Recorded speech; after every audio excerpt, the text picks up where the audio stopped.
আসসালামু আলাইকুম বন্ধুরা।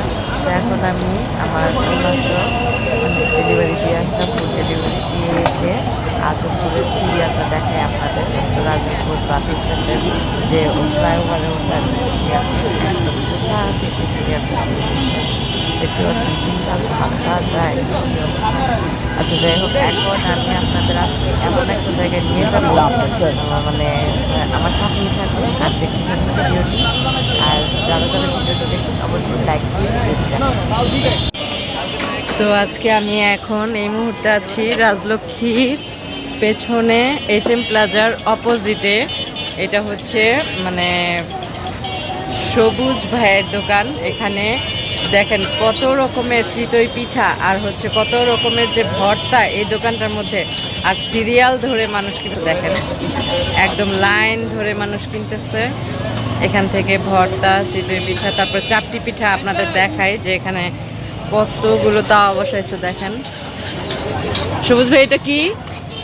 ডিম চাপটি। ডিম চাপটি এটা আমি আসলে নিজেও প্রথম দেখলাম। ডিম চাপটি আপনারা কখনো দেখছেন কিনা অবশ্যই আমাকে কমেন্টের মাধ্যমে জানাবেন।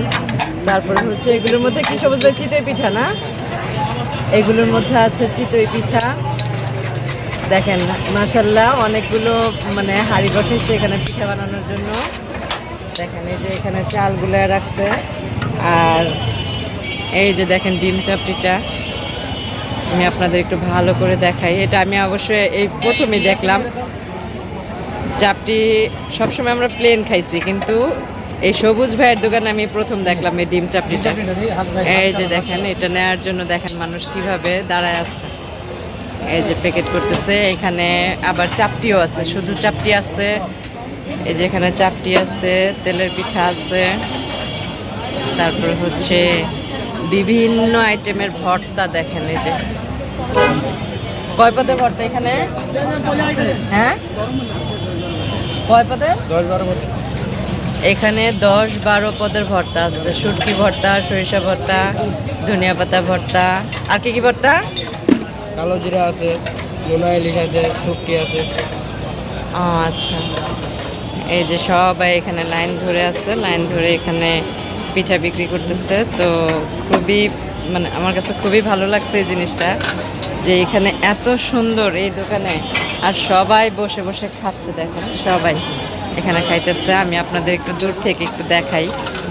এটা হচ্ছে লোকেশনটা হচ্ছে রাজলক্ষ্মীর পেছনে, একদম রাজলক্ষ্মীর পেছনে, রাজলক্ষ্মীর অপোজিটে, রাজলক্ষ্মীর অপোজিটে HM প্লাজার পেছনে এই দোকানটা। তো অবশ্যই আপনারা যেখানেই থাকেন এই সবুজ ভাইয়ের দোকানে চলে আসবেন।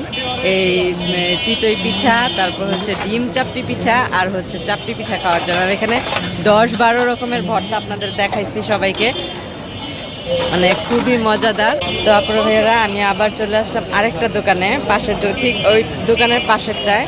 এখন চলে আসছি হলো এটা হচ্ছে একটা মানে পুরীর দোকান, সিঙ্গারার দোকান। পুরি, সিঙ্গারা, বুট সবই আছে এই দোকানটায়। আর হচ্ছে এটা মানে মসজিদ আছে একটা, মসজিদুল তাকওয়া।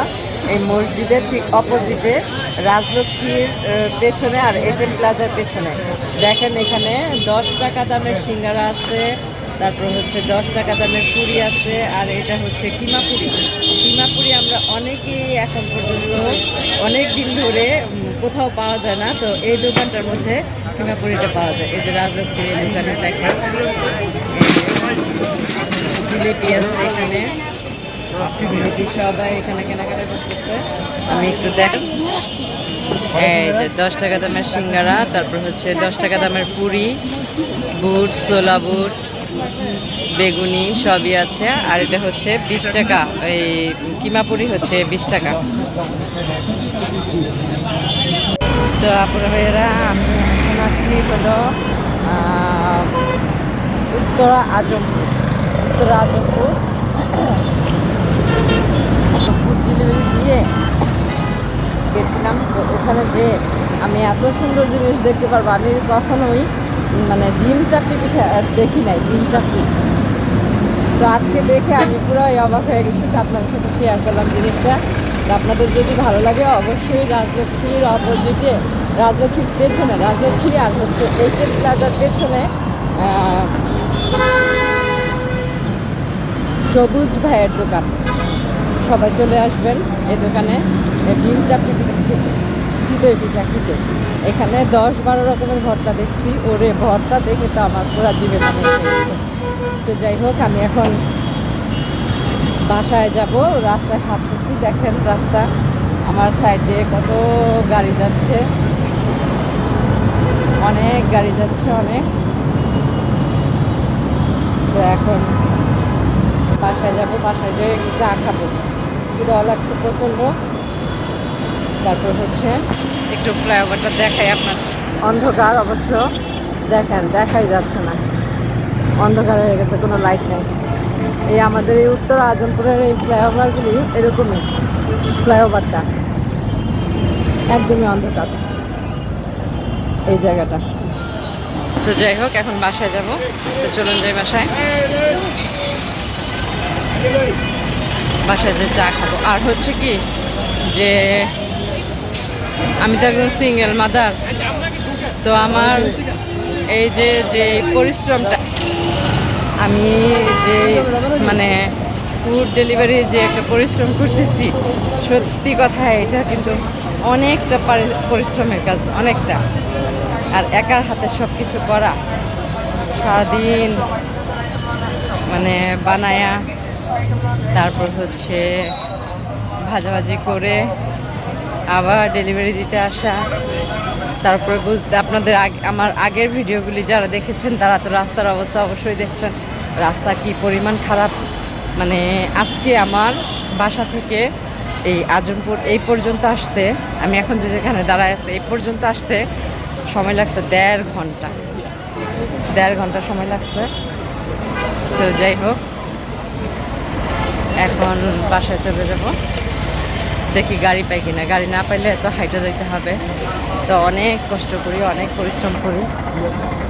আপনারা ভাইরা সবাই আমার জন্য একটু দোয়া করবেন। তো চলে আসছি আমাদের আজমপুর কাছে। ও আল্লাহ, আম্মু না পান নিতে গেছে, ভুলে গেছি।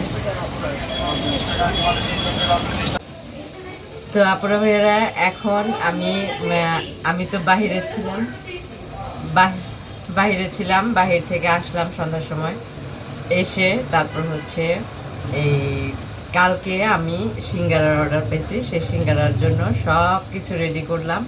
তো এখন আলু কেটে রাখছি, অনেকগুলো আলু কেটে রাখছি, এই যে এর মধ্যে আলু ধুয়ে সুন্দর করে কেটে রাখছি। আর এখানে আমি মশলাগুলো কষাইতে দিয়েছি। মশলা আমার কষানো প্রায় হয়ে গেছে, মশলাটা কষানো হয়ে গেছে। তো আমি কি বলে এটা রাতের বেলায় আমি করে রাখতেছি, কারণ আমার তো সকালবেলা গ্যাস থাকে না। তো সকালবেলা করারও সময় নেই রান্না। ধরেন আমি যদি এখন আলুটা বানায় রাখি, তো রাতের বেলা ঠান্ডা হয়ে যাবে, ঠান্ডা হয়ে গেলে পরে এটা আমি এই কি বলে এখন পরে এটাকে ওই সকালবেলা আমি সুন্দরভাবে সিঙ্গারাটা বানাইতে পারবো। ময়দাটা ছেনে, ময়দা এখনো ছানি না, ময়দা সকালে। তো এখন এই কি বলে এটাকে আলুটাকে সুন্দরভাবে এখন রান্না করব। আলু দিয়ে দিচ্ছি, আলু শীতের মধ্যে পানি ধরতে ভালো লাগে না, ঠিক আছে, সেই জন্য কি করলাম, ছাঁকনি দিয়ে সেকে সেকে পানি থেকে ধরায় উঠাইতেছি।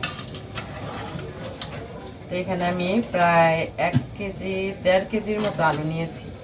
1.5 কেজি আলুর পুর বানাবো সিঙ্গারার জন্য।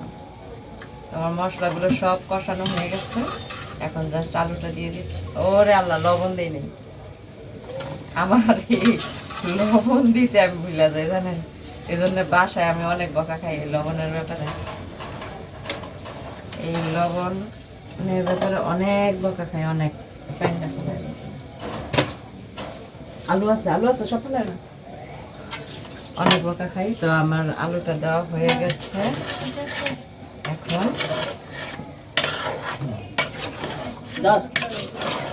পাতিলে আর একটু আলু রয়ে গেছে, পানিটা ঝরাইলাম, ঝরাইয়া এখন আলুটা সম্পূর্ণ দিয়ে দিলাম। তো আমার এটা হলেই আমার রান্না বাড়া শেষ হয়ে যাবে। আমার কালকের জন্য সব রেডি করে রাখতেছি। সকাল হইলে আমার মাথা ঠিক থাকে না, কাজের জন্য মাথা একটা গরম হয়ে থাকে, এত কাজ সকালবেলা থাকে, এই জন্য এটার আগে রেডি করে রাখতেছি। আর এতগুলো সিঙ্গারা বানাইতে তো অনেকটা সময়ের ব্যাপার না, তো একটু লবণ দিই ভালো। এখন মনে পড়ছে আম্মু লবণ দিও তো, দিয়ে পরে দেখি লবণটা দিয়ে দিলাম, জানেন লবণ দিতেই আমি বুঝলা যাই, কম হয় বেশি হয়, কম হইলে ভালো দিয়ে খাওয়া যায়, কিন্তু বেশি হইলে সমস্যা না বলেন তো। তো এটা ভালোভাবে কষবে, কষানো হলে পরে আমার সিঙ্গারাটা হয়ে যাবে। তো ধনিয়া পাতাও রেখে দিচ্ছি, ধনিয়া পাতা একদম শেষে ধনিয়া পাতাটা দিয়ে দিব, একদম শেষে। তো চুলার আঁচটা একটু বাড়ায় দিই, কষুক, এখন অনেক গ্যাস আছে। আর একটা জিনিস কি, দিনের বেলাও এখন ভালো গ্যাস থাকে, অনেক ভালো গ্যাস পাই দিনের বেলাও। এতদিন গ্যাসে অনেক যন্ত্রণা করছে, অনেক গ্যাসের জন্য কোনো কিছু রান্নাই করতে পারিনি। তারপরে ভাইরা আজকে আমার ভিডিওটি কেমন লাগলো অবশ্যই কমেন্টের মাধ্যমে জানাবেন, আর লাইক দিয়ে ভিডিওটি দেখা শুরু করবেন। আর সবাই ভালো থাকবেন, সুস্থ থাকবেন, নিজেদের প্রতি খেয়াল রাখবেন। দেখা হবে নতুন কোনো এক ভিডিওতে, সে পর্যন্ত বিদায়, আল্লাহ হাফেজ।